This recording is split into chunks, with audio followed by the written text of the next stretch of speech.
جرابوں پر مسح کرنے کا حکم، کیا جرابوں پر مسح کرنے سے پورا وضو ہو جاتا ہے یا نہیں؟ جبکہ اکثر جہاں ہم جاب کرتے ہیں وہاں بار بار جوتے اتارنا یا جرابیں اتار کر پاؤں دھونا مشکل ہوتا ہے۔ خرم صاحب کو اس سے، یہ بھی 15ویں صدی کی ایک بدعت ہے جس کا اس صدی سے پہلے کہیں کوئی ثبوت نہیں ملتا کہ عام جرابوں پہ بھی لوگ مسح کرنے لگے، اور بعض علماء نے اس کے جواز کا فتویٰ دیا ہے،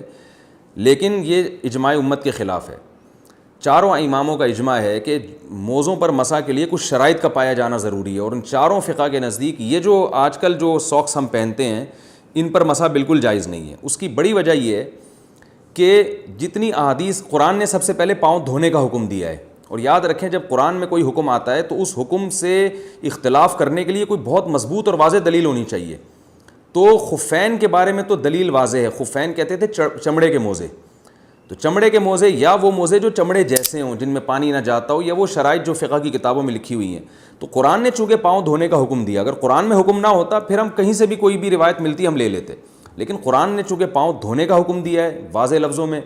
تو اب وہ متواتر قطعی ہے، اس سے انحراف انہی خاص شرطوں کے ساتھ کیا جائے گا جن پر بالکل واضح اور صریح احادیث موجود ہوں۔ تو واضح اور صریح احادیث صرف خفین کے بارے میں ہیں، اور خف عربی میں کہتے ہیں یہ جو چمڑے کے موزے ہوتے ہیں ان کو خف کہا جاتا ہے۔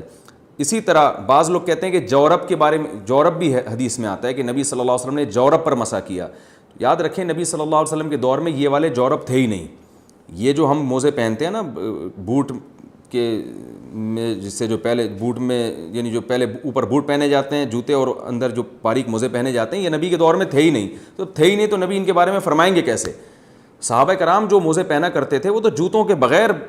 بہت لمبی اس میں وہ پیدل چلا کرتے تھے، بہت لمبی واک کر سکتے تھے، وہ اس میں سفروں پہ چلے جایا کرتے تھے وہ موزے پہن کے۔ تو یہ جو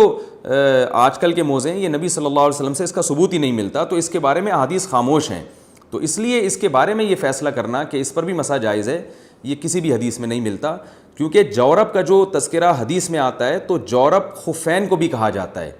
یعنی جو جس کو خف کہا جاتا ہے نا، جو چمڑے کے موزے ہوتے ہیں یا چمڑے ٹائپ کے موزے ہوتے ہیں، تو جورب اس کو بھی کہا جاتا ہے۔ تو آپ جورب سے یہ والے جورب مراد لے لیں، یہ کسی امام کا مذہب نہیں ہے، نہ اسلاف میں سے کسی ایسے امام سے ثابت ہے جن کی امت میں اتباع کی جاتی ہے۔ تو یہ آج کل ایک نیا فتویٰ آیا ہے جو چاروں مذاہب کے بھی خلاف ہے اور قرآن و سنت کے بھی خلاف ہے، اس لیے ہماری رائے میں اگر امام نے ایسے موضوع پر مسح کر کے نماز پڑھائی تو وہ نماز ادا نہیں ہوگی، آپ کو نماز لوٹانی پڑے گی۔